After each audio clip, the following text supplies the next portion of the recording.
Comair passengers have been left stranded at the airport after the operator of Kulula and British Airways suspended all flights.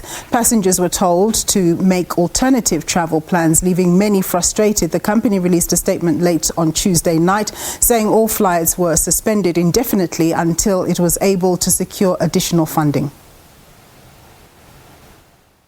Now this morning and they're going, well, I'm trying to find out where I can check in and I don't see anything for self-check-in.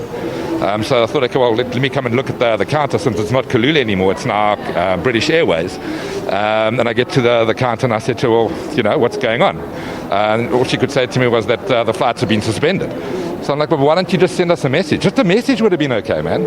I could have then tried to make another plan instead of coming into the airport. I haven't received a single message. I thought they will refund me immediately. So they told me that I'll only get my money in 3 to 4 weeks' time. I mean, this guy who was just here by the name of Ntantla told me that. And you see, we don't always have money. So now I have to go to Cape Town for a meeting.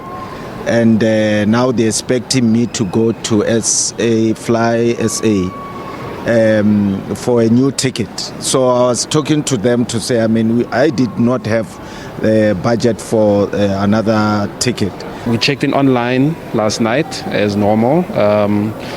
Nothing on the website.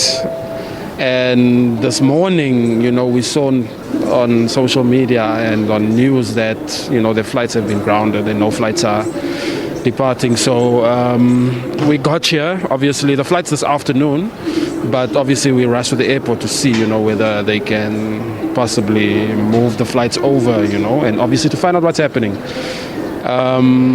So flights have to be refunded. There's no alternatives. Other airlines are not accepting their tickets either. So we need to obviously apply for refunds, and we had to book brand new tickets. Comair CEO Glenn Osmond says passengers will be refunded in due course, but for now they have to find other ways to get to their destinations. Earlier, SABC News economics reporter Gloria Sifako Musi spoke to Osmond, who says the company's business rescue practitioners have advised that the process to raise the necessary capital is in progress and that there's reason to believe that such funding may be secured. We went into business rescue a year and a half ago. We had our restart. We then got hit by the second COVID wave, the third COVID wave, the fourth COVID wave. Then we got hit by the blacklisting of South Africa with Omicron. And then after that, we had our suspension from the CAA, and then we had this high oil price. So as a business, we're a strong business, we're solvent, we're profitable. We just had a squeeze on liquidity. And we became aware of that last night, that we would not be able to continue operations from today. We are viewing this as a suspension, and we're hopeful that we'll be able to raise the liquidity we require to start flying again quite soon. Just talking about you being aware that you're not going to be able to fly today, last night. I've spoken to a lot of your passengers. Some said we checked in last night and we didn't get any communication as to we're not going to have flights. They get here, they are told, go make alternative travel plans, go book another flight somewhere, but we're not going to give you the money that you paid. What do you want to say to those passengers that are so frustrated? Yes, look, we flew all the passengers last night. There were no passengers stranded last night. We sent out the messages last night when we became aware that we would not be able to operate today. And we sent out the communications, and once again, all I can offer is our passengers' apologies. They are entitled to refunds, and we've sent out communications to the passengers how to apply for refunds. And as I said, we hope to be back in the sky soon.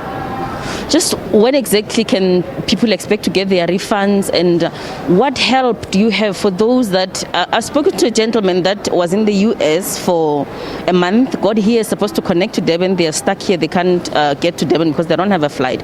What help do you offer to those clients? So what we can offer is we'll offer the passengers refunds of the tickets they bought, and unfortunately they would need to book on other airlines right now.